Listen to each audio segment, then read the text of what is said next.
And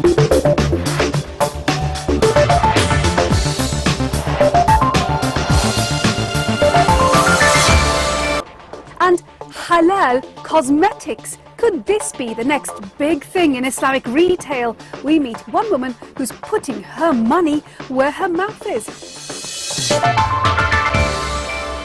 Jeremy Howell reporting from the oldest kibbutz in Israel. Now, we've all heard of halal food, but what about halal cosmetics? And is it the next big thing in Islamic retail?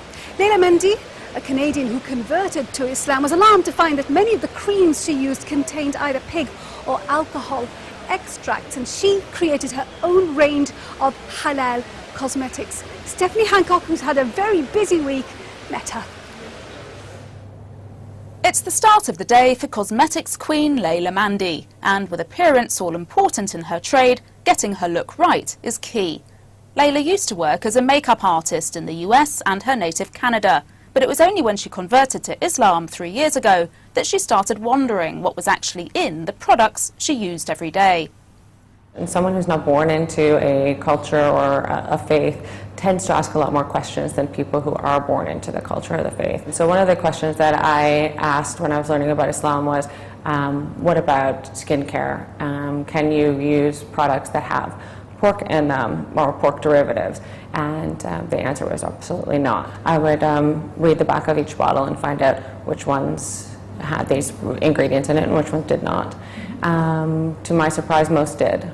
And I decided, wow, I mean, if I'm going to be Muslim, I should probably stop using these kind of products. So I couldn't find any. I decided this is probably my opportunity to make a business for myself. Layla soon set about creating her own halal skincare products, which contain neither pork derivatives nor alcohol. She now sells them in this gift shop in Dubai and also has a contract with Saudi Airlines. But it took 2 long years working with dermatologists to find a formula she was happy with. Well, all other products on the market are developed for a Western climate and Western skin. Well, the first thing that I noticed when living here was that when I applied skincare in the morning and I would walk out my door, it would just start to melt sweat off of me.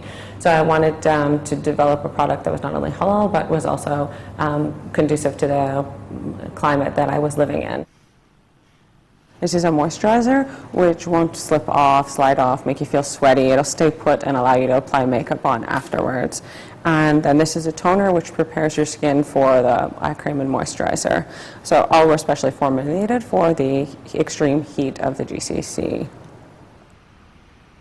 Later tonight, Layla will host an iftar event to plug her new products. But first, it's time for her to break fast. She takes her duties as a Muslim very seriously, and her religious values have also helped drive her business.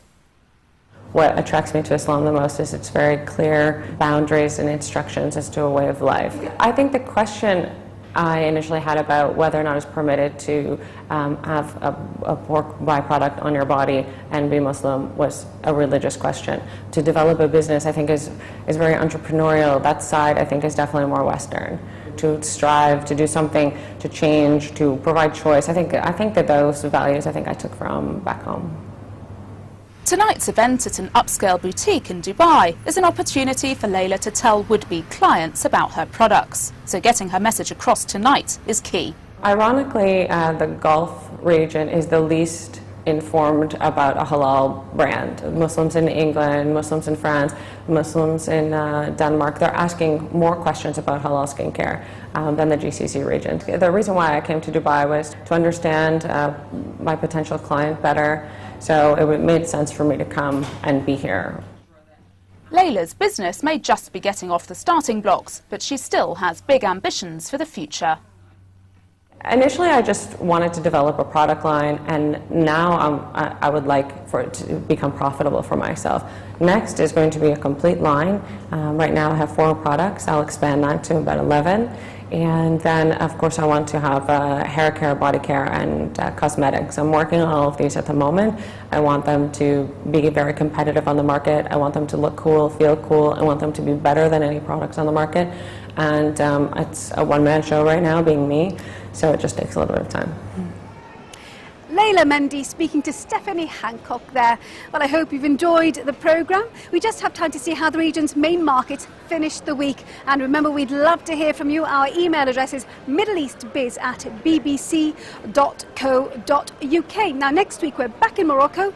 We're going to find out how the country's all-important textile industry is coping as European consumers rein in spending. So until then, from me, Nima Abuwarje, and the rest of the team, thank you for watching.